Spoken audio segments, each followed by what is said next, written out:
Welcome back to FieldDev. It's been 2 months since I last made a proper game, and now that it's 2022, I think there's no better time to start making a game than now.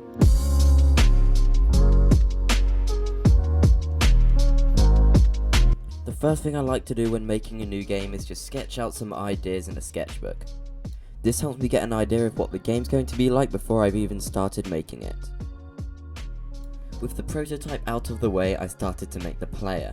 I wanted the player to be split into 2 parts, the head and the body, so I could change each part how I like and add armors to each of them. Next it was time to work on the tile set, and here's what I came up with. And putting that all into Unity, here is what the game looks like. And with some quick post-processing, this is what it looks like now. With the combat and visual setup, I wanted to start making some enemies. And here is the slime. Its behaviour is very simple, it simply jumps at the player and only moves when it's in the air. With the slime done, I wanted to show you my whole process of making an enemy from scratch. So first of all, I sketched some ideas in a notebook.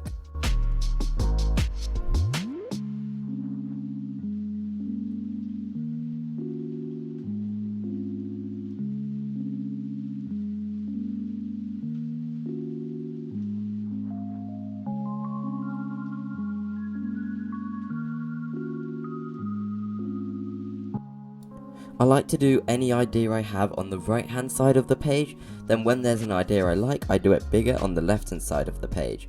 The next step is making it in Sprite. And here is that process. The problem I had here is the sketch was so big and I could add so much detail, but then scaling it down to a 16 by 16 character found out to be really difficult. So the idea for this enemy is that it moves really slowly towards the player, and then it locks on, moves really fast, explodes near the player and leaves a poison effect. So now it was time to code the enemy. And this is what it looks like in game.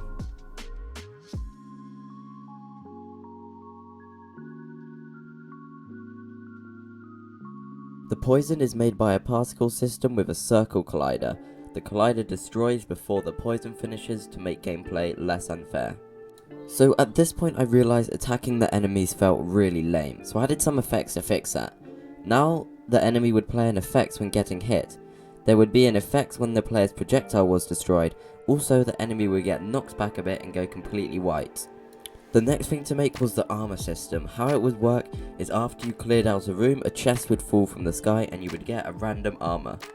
But before we can implement the system, the first thing we need to do is draw the armour sets. I'm going to use this one as an example.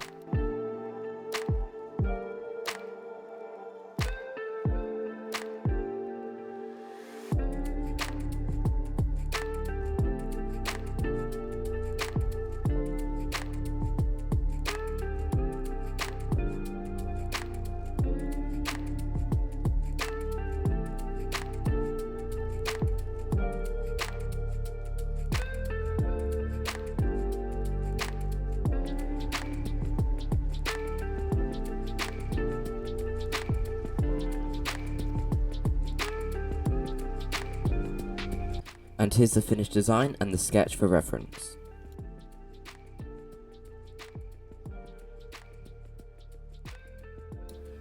And then I just had to do the chest sprites, and here's what I came up with.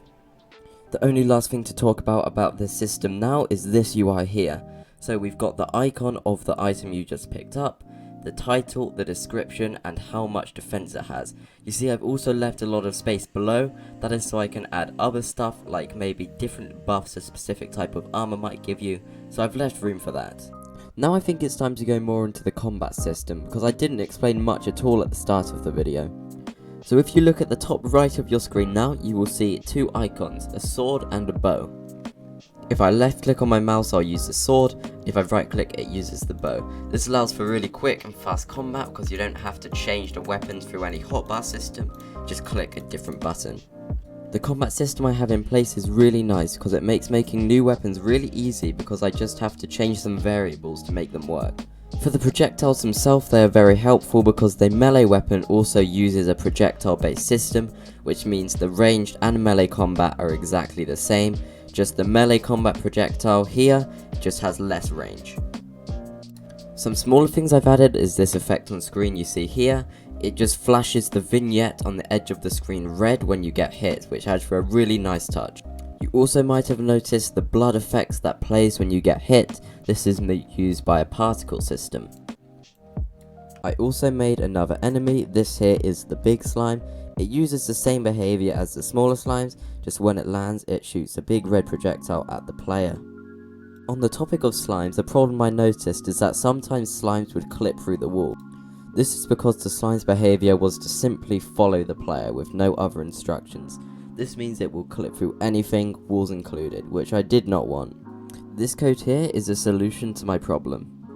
How the code works is it shoots a raycast from the slime's position to the player's position here, and if this raycast here is touching a wall, the slime will simply jump on the spot and not actually move to the player. So if I go game mode here, you see the slime's not moving, but as soon as it detects me and there's no wall in the way, the raycast is clear and it will chase the player down.